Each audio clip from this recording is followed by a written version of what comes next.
जय हिंद साथियों। देखिए 4 जून 2024 और भारत की खोई प्रतिष्ठा होगी वापस। 4 जून को जैसे ही भारत के एमपी इलेक्शन का रिजल्ट आएगा, इंडिया गठबंधन की सरकार बनेगी और भारत को एक प्रधानमंत्री मिलेगा, जो कि अभी 10 साल से वहाँ पर एक प्रचार मंत्री कार्य कर रहा था। भारत को एक प्रधानमंत्री मिलेगा और भारत की गरीब जनता को बहुत बड़ी राहत मिलेगी। क्यों? क्योंकि 4 जून के बाद गरीब लोगों को लाइनें नहीं लगानी पड़ेगी। कभी जनधन खाते की लाइन, जीएसटी की लाइन, नोटबंदी की लाइन, राशन की लाइन, लाइनों में ही जीवन गुजर जाता है। 4 जून के बाद राशन की भी होम डिलीवरी होगी, घर पर राशन मिलेगा।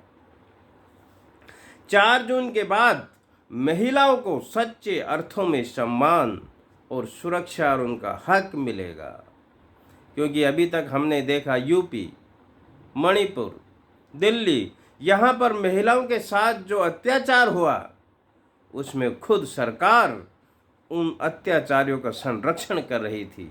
लेकिन 4 जून के बाद ये सब बादल फट जाएंगे, खट जाएंगे।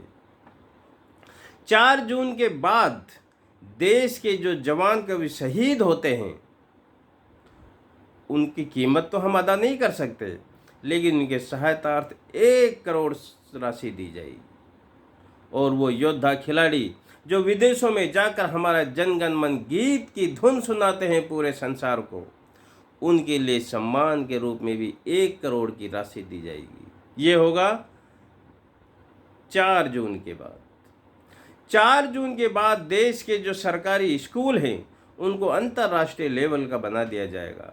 छोटे छोटे बच्चे जो हमारे जिगर के टुकड़े होते हैं ना, उनको सब तरह की सुविधाएं, swimming pool, music, ground, playground, laboratory, IT cell, computer वगैरह सब कुछ। इससे क्या होगा? हमारे देश की नींव मजबूत होगी। दोस्तों, 4 जून के बाद आपको गैस सिलेंडर के लिए 1100 रुपये और बच्चों की फीस के लिए कि 5,000, 8,000, 15,000 फीस नहीं देनी होगी। ये कब होगा? 4 जून 2024 के बाद। 4 जून के बाद किसानों के साथ जैसा लखीमपुर खीरी में कुचल दिया गया था, 750 किसानों की मौत हुई थी, गोलियों से भी उड़ाया गया था, ऐसा कुकर्म कभी देखने को नहीं मिलेगा। तो ये खुशी की बात होगी, क्योंकि किसान हमारा अन्नदाता है।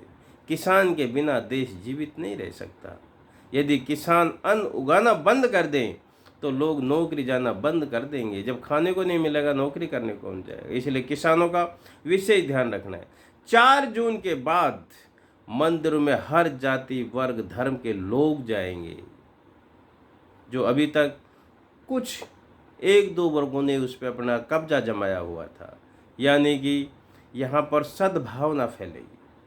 और 4 जून के बाद बीसीसीआई का अध्यक्ष जो जय शाह को बनाया हुआ है, वहाँ पर एक किसी अच्छे अनुभवी खिलाड़ी को बैठाया जाएगा। ये सब बदलाव होंगे 4 जून के बाद। 4 जून के बाद विदेशों से लोगों को नहीं लाया जाएगा। क्यों? कि हमारा खुद का परिवार ही बहुत बड़ा हो गया है साहब। 140 करोड़ हैं हम। हमें ही शिक्षा, नौकरी, स्वास्थ्य हमें ही नहीं मिल रहा है, तो पीएको को लाके उनको कहाँ से देंगे? इसलिए न हिंदू आएंगे न मुस्लिम आएंगे। और 4 जून के बाद सच्चे अर्थों में हम देखें कि जो हिंदू राजाओं को जेलों में डाला जा रहा है, ऐसा अन्याय नहीं होगा। क्योंकि एक जो वीर पुरुष होता है ना, वही वीरता की कद्र करना जानता है। और जब सत्ता पे कायर लोग आगे बैठ जाते हैं तो इस तरह की ओछी हरकतें करते हैं। 4 जून के बाद हमारे रुपये की खनक धमक डॉलर को सुनाई देगी, यानी हमारे रुपये की वैल्यू डॉलर के मुकाबले चढ़ती हुई नजर आएगी। क्यों? क्योंकि एक ईमानदार सरकार सत्ता में आने वाली है। और 4 जून के बाद देश का कर्जा भी घटेगा। ये कब होगा? जब शिक्षित, पढ़े लिखे लोग, अच्छे, समझदार, ईमानदार लोग सत्ता में आएंगे। और वो होने जा रहा है 4 जून 2024। याद रखिए लोगों, दोस्तों, आप भी साथ दीजिए और हमारे विचार अच्छा लगे है तो हमारा यूट्यूब चैनल है रीडिस्कवर भारत, उसको सब्सक्राइब कीजिए। आज इतना ही। जय हिंद।